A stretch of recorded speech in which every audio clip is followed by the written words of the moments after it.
Now, here's a question, and I just want your personal opinion on this. Oh no, that's dangerous.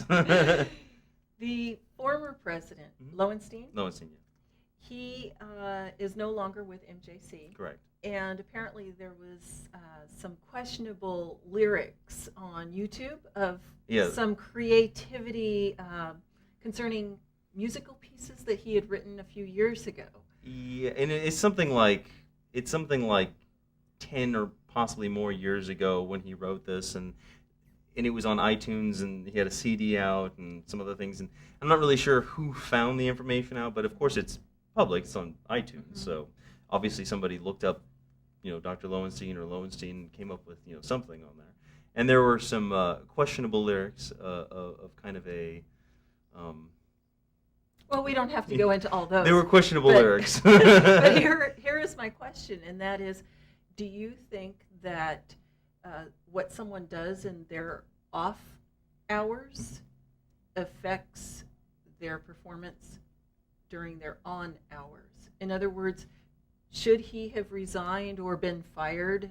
I'm not sure all the circumstances surrounding him no longer being there, based on what he did in his free time.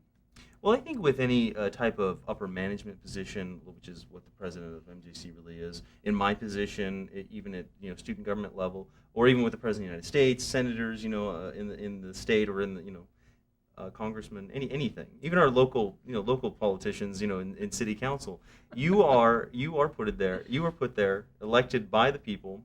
Or if you're a CEO, or somebody like the president or President Lowenstein, you were put there by kind of public trust. You were either hired there by a constituent base of the campus, or you were voted into office, say locally.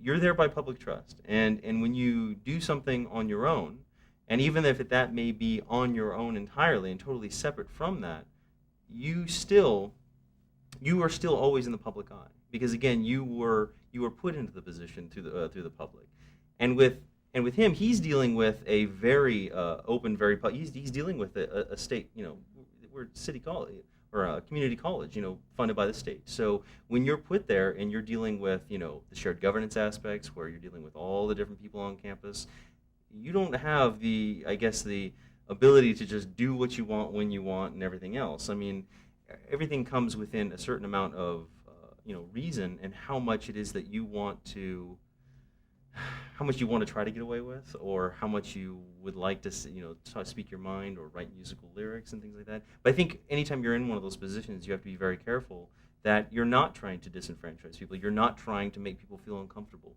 because even if he wrote lyrics that may or may not be offensive to somebody, they're still offensive to even just one person on campus. And as the president, his door has to be open to every student, every faculty, every staff, everyone on campus. And if anyone feels like they can't go to him because they feel maybe disenfranchised because of something he said, you got to be mindful of that. And I know, as the president with the students, I have to, I have personal opinions. I have my own political beliefs, but I try to be open and fair with everyone, because again, it comes down to, I'm representing everyone, not just the people who agree with me, and I'm not representing the people who don't.